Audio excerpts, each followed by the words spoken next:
Qadrli do'stlar, bo'lmasam keyingi darsimizda davom etamiz. Xo'p, loop list. Loop degani o'zi sikl, ya'ni yurib chiqish ma'nosini tushunsak bo'ladi. Ya'ni list elementlar bo'yicha yurib chiqish. Ya'ni mana bu bilan biz for mavzusini o'rganamiz. Buni ham ko'p aytish shart emas. Qayta amaliyot qilib ko'rish kerak bo'ldi. Hozircha mana list desak, mana listimiz bor bizda. Har bitta elementda yurib chiqmoqchiman. Oddiy print qilsam ham chiqadi. Fruits. Lekin bunda ko'rib turibsizlar, to'rtburchak qavs bilan yoki boshqa narsa bilan chiqadi, bizga yoqimli emas. Xo'p, har biri bilan yurib chiqish mumkin. Buning uchun bizga for sikl operatori yordam beradi. For nima qiladi? Bitta ishni bir necha marta takrorlash yoki o'sha to'plam bo'yicha yurib chiqish bilan bizga yordam beradi. Masalan, mana sintaksisi quyidagicha mana for deymiz, bo'ldi. Mana bu yerga o'zimiz nom qo'yamiz. Mana istagan fruitmi, xmi, ymi xohlagancha. Xohlasak mana x qo'yamiz. In degani shuni ikki to'plamning ichidan yurib chiq degani mana fruits. Bu nima degani? X fruits degan to'plam bo'yicha yurib chiq va har bitta elementni vaqtincha x deb nomlab tur degani mana. Pastga tushamiz. Print x. Mana. Bu bizga nima qilib beryapti? Mana hozir ko'ramiz mana. Apple, banana, cherry hammasi alohida bo'lib chiqib keldi. Bu nima qiladi? Bu sintaks keladi. Bu qator kodni bajarayotganda fruitsni ko'radi, bo'ldi. Birinchi indeksga kiradi. Birinchi 0-indeksni olib turib Apple'ni oladi, ekranga Apple'ni chiqaradi. Bitta sikl tugagandan keyin undan keyingi elementga o'tib ketadi. Keyin bananaga keladi. X bananaga teng bo'ladi. Ya'ni mana bu yerga yozib tursak, mana kommentariya birinchi qadamda X Apple bo'ladi va ekranga chiqadi. Ikkinchi qadamda endi fruits keyingisiga o'tganligi uchun banana bo'lib qoladi. Banana. Bu ham ekranga chiqadi. Keyingisi uchinchida cherry bo'ladi. U ham ekranga chiqadi. Keyingi elementga o'tamansiz, element tugadi. Shu bilan dastur qismi ham tugadi. Buni boshida, hamma ilmda boshi taqlid bo'ladi. Minimal tushuncham xuddi shu. Bundan maydalab tushuntirish mumkin emas. Hikmatda 3 marta bajarib ko'rish kerak. Nimadir har safar nimadir belgi qo'shib chiqish mumkin. Masalan, mana xo'p, meva deb turib, 2 nuqta qo'yib turib, virgul qo'yib x qilsa ham bo'ladi. Shunda mana meva apple, meva banana, meva cherry bo'ladi. Nimadir qiymatlarni qo'shib ketish mumkin. Masalan, kelinglar, raqamlar bo'lsin. 1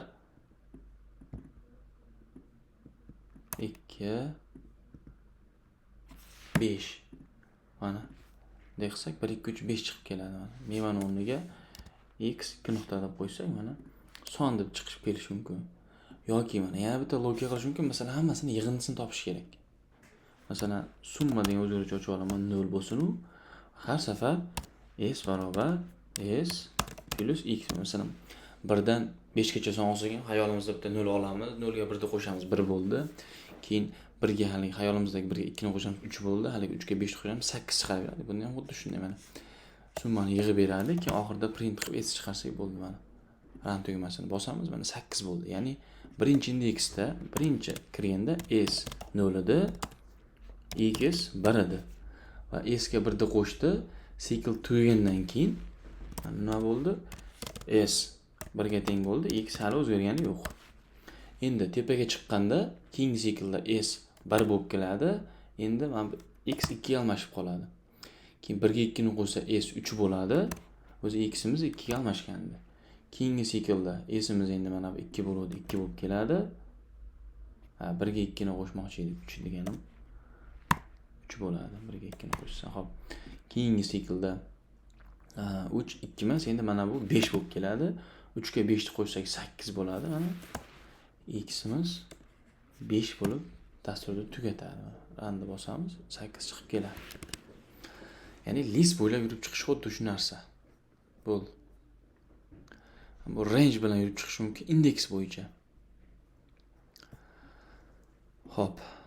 Bularni batafsil anonda o'rganamiz, masala ishlayotgan mobaynida.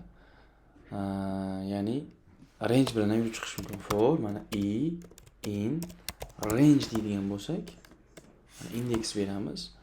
Xo'p, 1 dan boshlab 10, ya'ni 1 va 10 oralig'ida indeks yaratib beradi. Print deydigan bo'lsam nima bo'lar ekan? Buni o'chirib tashlaymiz mana. Ko'ringlar, 1 dan 9 gacha sonlar ekranga chiqib keladi. Ya'ni chapidan kiradi, o'ngdagisi kirmaydi. 10 gacha обязательный bo'lish uchun 11 deymiz mana. Tugmani bosamiz. 1 dan 10 gacha sanab berdi. Bir qatorda chiqsin deydigan bo'lsak, mana bu printda end, ya'ni tugatish belgisi bor. Mana oddiy bo'sh qo'yib qo'ysak, mana pastga tushirmaydi-da, keyin yoniga qo'shib yozib yozadi mana. 1 dan 10 gacha. Xuddi shunaqa hozircha shu men bajarganlarimni qayta-qayta qilib o'rganib olsam yetadi hozircha. Endi mana list bo'yida indeksi bo'yicha yurishmoqchi bo'lsak, mana buni o'rniga masalan 3 bersak, keyin nima qilamiz? Print o'sha fruitsda ikkinchi indeks mana. Mana bu 0 bo'lsa 0 dan boshlaydi. Ya'ni 0 1 2 bo'ladi. Xo'p, shunda birinchi kelsa i 0 bo'ladi. Fruit 0-inchisi 1 ga teng, keyingisi 2 ga teng, keyingisi 5 ga teng. Mana xuddi shunaqa bo'lib ekranga chiqib keladi. Xo'p, juda ham murakkab emas.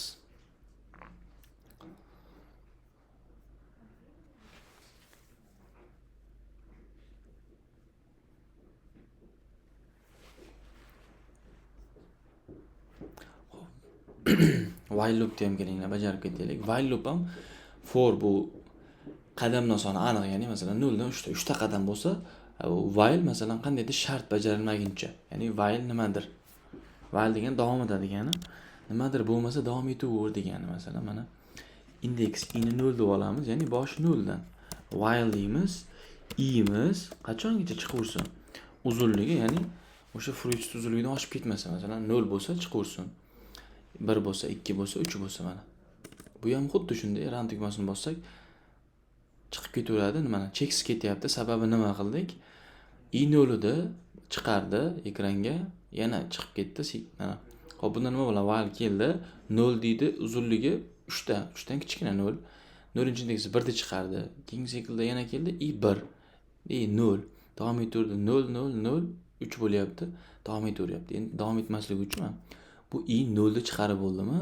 Bo'ldi. Endi bu 0 da chiqarmasligi uchun bitta 10 ga surib qo'yishimiz kerak. I barobar i plus 1 deb qo'ysak, shunda 1 dan keyin 2 ni, 2 dan keyin 3 ni chiqaradi. 3 dan keyin chiqaraman deganda o'zi indeks 3 bo'lib qoladi-da, uzunligi 3 bo'ladi. U katta emasligi uchun shu bilan dastur to'xtaydi o'zi avtomatik. 1 2 3. Bu hozircha while da sintaksi ham xuddi shu. Bu darsimizda for va while sikl operatorlari va listni yurib chiqishni o'tdik.